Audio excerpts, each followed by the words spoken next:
Italy से भारत के लिए रवाना हुए प्रधानमंत्री मोदी का साथ मिलकर दुनिया को प्रभावशाली बनाना है।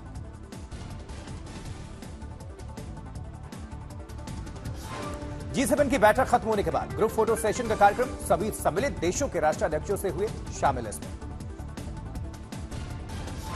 प्रधानमंत्री नरेंद्र मोदी ने इटली की पीएम जॉर्जिया मेलोनी से द्विपक्षीय वार्ता की, रक्षा औद्योगिक सहयोग के और अधिक विस्तार की उम्मीद जताई। जापान के प्रधानमंत्री फूमियो किशिदा से पीएम मोदी ने G7 शिखर सम्मेलन में द्विपक्षीय वार्ता की, भारत जापान संबंध को मजबूत बनाने पर वार्ता। पीएम मोदी ने अमेरिकी प्रेसिडेंट जो बाइडेन से की मुलाकात, दोनों नेताओं ने गर्मजोशी से एक दूसरे का स्वागत किया। वहीं प्रधानमंत्री नरेंद्र मोदी ने इटली की प्रधानमंत्री जॉर्जिया मेलोनी के साथ मुलाकात की। इस दौरान दोनों नेताओं ने एक दूसरे को हाथ जोड़कर नमस्ते किया। G7 के नेताओं ने पीएम मोदी के साथ बैठक की। पीएम मोदी ब्रिटेन के पीएम ऋषि सुनक के साथ द्विपक्षीय बैठक उन्होंने की। G7 समिट में प्रधानमंत्री नरेंद्र मोदी की फ्रांस के राष्ट्रपति इमैनुअल मैक्रों से भी मुलाकात हुई। द्विपक्षीय बैठक में मेक इन इंडिया पर चर्चा हुई। वहीं फ्रांस के राष्ट्रपति मैक्रों और पीएम मोदी ने रक्षा, परमाणु, अंतरिक्ष, शिक्षा के क्षेत्रों सहित साझेदारी को और मजबूत बनाने के तरीकों पर चर्चा की। जबकि पीएम मोदी कैथोलिक चर्च के प्रमुख पोप फ्रांसिस से गले लगकर मिले। G7 आउटरीच समिट से पहले सुनक से पीएम मोदी ने बातचीत की। आर्टिफिशियल इंटेलिजेंस एआई, ऊर्जा, अफ्रीका और भूमध्य सागरीय पर G7 आउटरीच समिट का हुआ आयोजन। पीएम मोदी ने सत्र में हिस्सा लिया। वहीं राष्ट्रपति मैक्रों ने आउटरीच सत्र में अपने संबोधन में G20 अध्यक्ष के रूप में एआई और डीपीआई पर प्रधानमंत्री की पहल की सराहना की। जबकि फ्रांस के राष्ट्रपति मैक्रों ने ट्वीट करके लिखा, पीएम मोदी के साथ ऊर्जा, रक्षा, अनुसंधान और संस्कृति के क्षेत्र में हुई रणनीतिक मुद्दों पर वार्ता।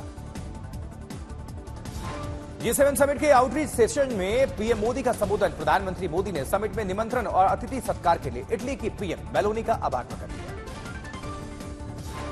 पीएम मोदी कैथोलिक चर्च के प्रमुख पोप फ्रांसिस से गले लगकर मिले। G7 आउटरीच समिट से पहले सुनक से भी प्रधानमंत्री मोदी की वार्ता हुई। दिल्ली की गीता कॉलोनी में जल संकट से बेहाल हुए लोग, ओखला इलाके में टैंकर्स के जरिए लोगों को पानी की आपूर्ति। दिल्ली के कालकाजी में पानी की बर्बादी की तस्वीरें सामने आई। बीजेपी पार्षद ने दिल्ली सरकार को घेरा इसको लेकर। दिल्ली जल संकट पर बोले हिमाचल के सीएम सुक्खू का अपने हिस्से का पानी दिल्ली को देने के लिए है तैयार। आम आदमी पार्टी के सांसद संजय सिंह ने बीजेपी को घेरा, कहा दिल्ली के लोगों को सजा दे रही है बीजेपी। हरियाणा की सरकार दिल्ली के हक का पानी रोककर निकाल रही दुश्मन। पीछे से बीजेपी की जो सरकार है हरियाणा की, वो हमसे दुश्मनी निकालने पे लगी हुई है। हमसे दिल्ली में शिक्षा मंत्री से मिले नीट के छात्र और अभिभावक। शिक्षा मंत्री ने न्याय दिलाने का भरोसा दिया है। नीट यूजी मामले पर केंद्रीय शिक्षा मंत्री धर्मेंद्र प्रधान ने कांग्रेस पर एजेंडा फैलाने का आरोप लगाया। बोले कांग्रेस पार्टी पूरे देश में झूठ फैलाने का काम करती है। कोर्ट की फैसला हम जैसे कल एक समाधान निकला कि नहीं, इस प्रकार के लोगों को रीटेस्ट का अनुमति दे दिया जाए। कोर्ट जैसे कहेगा वैसे किया जाएगा। मैं सरकार की ओर से सारा विद्यार्थियों को आश्वस्त करता हूं। वहीं नीट यूजी मामले पर सियासत काफी तेज। प्रधानमंत्री पर कांग्रेस ने उठाए सवाल, पूछा पीएम मोदी चुप क्यों है। जम्मू कश्मीर के डोडा में सेना के तलाशी अभियान की ड्रोन से ली गई तस्वीरें सामने आई हैं। दुर्गम पहाड़ियों पर गश्त करते नजर आए भारतीय सेना के जवान सिपाही।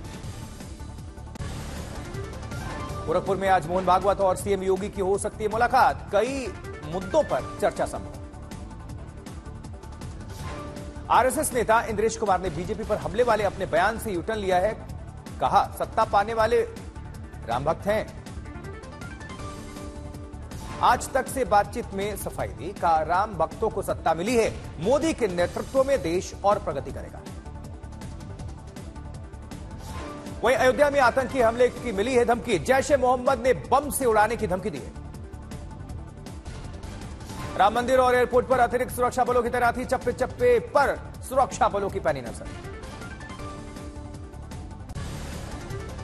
दिल्ली के एलजी ने अरुंधति रॉय के खिलाफ यूएपीए के तहत केस चलाने की मंजूरी दी है। 2010 में सुशील पंडित की शिकायत पर दर्ज हुई थी एफआईआर। अरुंधति वाले मामले पर महबूबा मुफ्ती ने ट्वीट किया, केंद्र सरकार को घेरा। महबूबा मुफ्ती ने ट्वीट करके लिखा, भारत सरकार ने मौलिक अधिकारों का खुलेआम उल्लंघन करते हुए अपना उत्पाद जारी रखा है। महाराष्ट्र के गोवंडी में कॉलेज ने नकाब और बुर्का पर बैन लगा दिया है। छात्राओं ने इसके खिलाफ अपील की है कोर्ट में। बिहार में 100 दिनों के रोजगार के हिसाब से बेरोजगारी भत्ता मिलेगा, नीतीश कैबिनेट की बैठक में फैसला।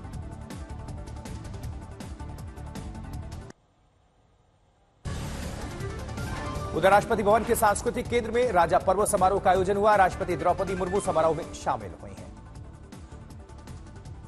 राष्ट्रपति द्रौपदी मुर्मू नन्हे बच्चों को झूला झुलाती नजर आई। रंग बिरंगे फूलों से की गई थी चूनों की भव्य सजावट। कुपवाड़ा में बीजेपी कार्यकर्ताओं ने पाकिस्तान के खिलाफ विरोध प्रदर्शन किया। आतंकवादी हाफिज सईद और अजहर मसूद का अंतिम संस्कार जुलूस निकाला गया। जबकि झारखंड के गिरिडीह में ग्रामीणों ने जल जीवन मिशन के ठेकेदार को बनाया बंधक। बहुत समय से पानी की परेशानी से जूझ रहे हैं स्थानीय लोग। नैनीताल के विश्व प्रसिद्ध बाबा नीम करोली महाराज के आश्रम को भव्य तरीके से सजाया गया। तस्वीरें सामने आई। वाराणसी में सीएम योगी आदित्यनाथ काल भैरव मंदिर पहुंचे। मंदिर में पूजा पाठ। जैसलमेर में उपराष्ट्रपति जगदीप धनखड़ ने बीएसएफ के सैनिक सम्मेलन को संबोधित किया। आप बोले, आपके बीच आकर नई ऊर्जा महसूस कर रहा हूं। रथ यात्रा से पहले अहमदाबाद में बनाए जा रहे भगवान जगन्नाथ के कपड़े। तस्वीरें सामने आई। बाबा विश्वनाथ में अब वर्चुअल रियलिटी के जरिए करें बाबा विश्वनाथ के दर्शन। निःशुल्क होगी पूरी व्यवस्था। वृंदावन में ग्रीष्मकालीन उत्सव पर खास तैयारी। ठाकुर जी को गर्मी से बचाने के लिए गुलाब डॉल कुंज में विराजे राधा वल्लभ जी।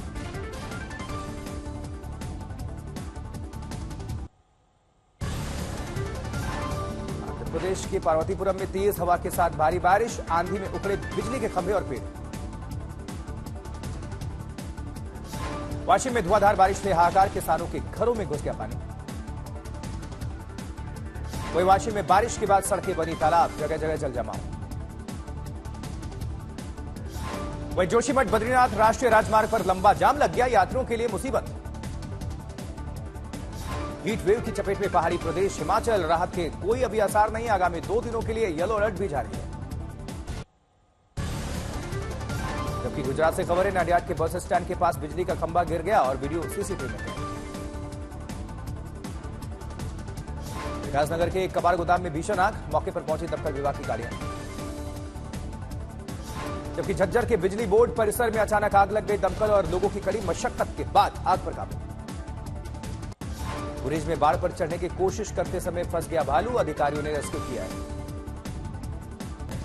मुंबई में 3 मंजिला इमारत गिर गई। हादसे में 2 लोगों की जान चली गई। उधर उधम सिंह नगर में मेडिसिटी हॉस्पिटल के पास कबाड़ के गोदाम में भीषण आग। मौके पर दमकल की कई गाड़ियों ने पहुंचकर आग पर काबू पाया। आग से आसमान में छाया काले धुएं का गुब्बार। इलाके में हड़कंप। मुजफ्फरनगर में अपनी ही सरकार में बीजेपी कार्यकर्ता थाने में धरने पर बैठे। तस्वीरें सामने आई। मुरादाबाद में लड़की ने ज्योतिषी को किया वीडियो कॉल। बाद में बनाया अश्लील वीडियो। मामला दर्ज। इंदौर और ऋषिकेश ट्रेन में मिले शव की पहचान करने वाले को 10,000 रुपए का इनाम। पुलिस ने की घोषणा।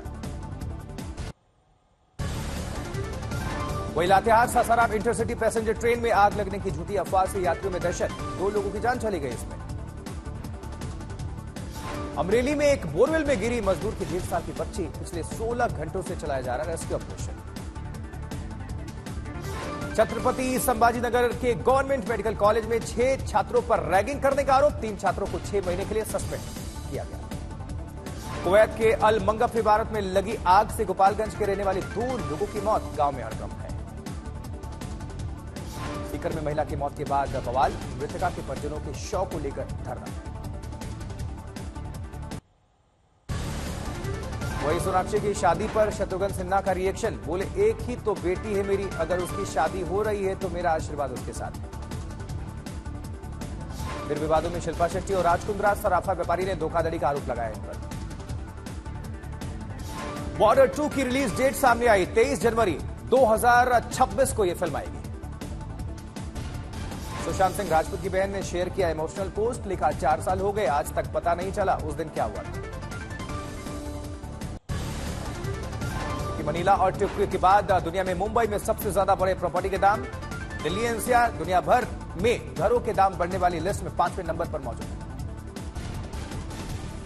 सरकार ने घरेलू जरूरतों को पूरा करने और कीमतों को स्थिर रखने के लिए गेहूं समेत बाकी अनाजों के पर्याप्त भंडार होने का दावा किया है। आयात शुल्क में बदलाव की योजना से इनकार। एक दशक में दलहन की उपज में 60% बढ़ोतरी के बाद मोदी 3.0 का फोकस दालों में आत्मनिर्भर बनना रहेगा। अरहर और उड़द दाल की उपज बढ़ाने के लिए दालों की खरीद गारंटी योजना लाएगी सरकार। सीआईआई ने 2024 में अर्थव्यवस्था की विकास दर 8% रहने की भविष्यवाणी की है। कहा इससे किसानों की आय बढ़ेगी। उधर मॉर्गन स्टैनली की रिपोर्ट में दावा किया गया है कि 2034 तक भारतीय इकॉनमी $9 ट्रिलियन की होगी। सेंसेक्स के भी नई बुलंदियों पर पहुंचने का भरोसा।